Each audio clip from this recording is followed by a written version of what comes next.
Hi friends, welcome to our channel. Veera Simha Reddy లాంటి block buster cinema తర్వాత నందమూరి బాలకృష్ణ చేస్తున్న సినిమా NBK 109. తెలుగులో పలు సూపర్ హిట్ సినిమాలకు దర్శకత్వం వహించిన బాబీ దర్శకత్వంలో ఈ సినిమా తెరకెక్కుతుంది. ఈ సినిమాకి ముందు నుంచి అనేక పేర్లు తెర మీదకు వచ్చాయి. కానీ ఫైనల్ గా ఈ సినిమాకు డాకు మహారాజ్ పేరు ఫిక్స్ చేస్తూ ఇటీవల చిత్ర బృందం అధికారికంగా ప్రకటించింది. టైటిల్ తో పాటు చిన్న టీజర్ కూడా విడుదల చేసింది. సితారా ఎంటర్టైన్మెంట్స్ బ్యానర్ మీద ఈ సినిమాని నాగవంశీ నిర్మిస్తున్నారు. స్వయంగా నందమూరి బాలకృష్ణకు అభిమాని అయిన నాగవంశీ నిర్మాణ సారథ్యంలో తెరకెక్కుతున్న ఈ చిత్రం మీద నందమూరి బాలకృష్ణ అభిమానులకు భారీ అంచనాలు ఉన్నాయి. దానికి తగ్గట్లుగానే తమన్ మరోసారి సంగీతం అందిస్తుండటంతో అఖండ మ్యూజిక్ రిపీట్ అవుతుందని అంతా భావిస్తున్నారు. ఈ సినిమా జనవరి 12వ తేదీన 2025న గ్రాండ్ గా రిలీజ్ కి రెడీ అవుతుంది.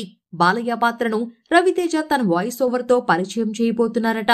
సినిమాలో బాలయ్య పాత్ర గురించి కొన్ని చోట్ల ఓ వాయిస్ ఓవర్ వస్తూ ఉంటుందని, ఈ వాయిస్ ఓవర్ ను మాస్ మహారాజ్ చెప్పబోతున్నాడని టాక్ వినిపిస్తుంది. పైగా రవితేజ వాయిస్ ఓవర్ సినిమాపై బలమైన ముద్రను వేస్తుందని తెలుస్తుంది. కాగా ఈ సినిమాకి సంబంధించిన ప్రమోషన్స్ ను వేగవంతం చేయాలని మేకర్స్ ప్లాన్ చేస్తున్నారు. ఇక ఈ చిత్రం నుంచి రీసెంట్ గా వచ్చిన సాలిడ్ టైటిల్ టీజర్ అద్భుతంగా ఆకట్టుకుంటుంది అన్నట్లు ఈ మూవీ ఖచ్చితంగా బాలయ్య ఫ్యాన్స్ కి ఫుల్ మిల్స్ ఇచ్చేలా దర్శకుడు బాబీ ఈ చిత్రాన్ని తీర్చిదిద్దుతున్నారట. ఈ సినిమాలో చాందిని చౌదరి, ఉర్వశి రౌతేలే ఈ సినిమాలో కీలక పాత్రలో నటిస్తున్నారు. బాబీ డియోల్ మరో కీలక పాత్రలో నటిస్తున్నారు. ఈ వీడియో కనుక మీకు నచ్చినట్లయితే లైక్ చేయండి. మరిన్ని వీడియోల కోసం మన ఛానల్ ని సబ్స్క్రైబ్ చేసుకోండి. Thank you.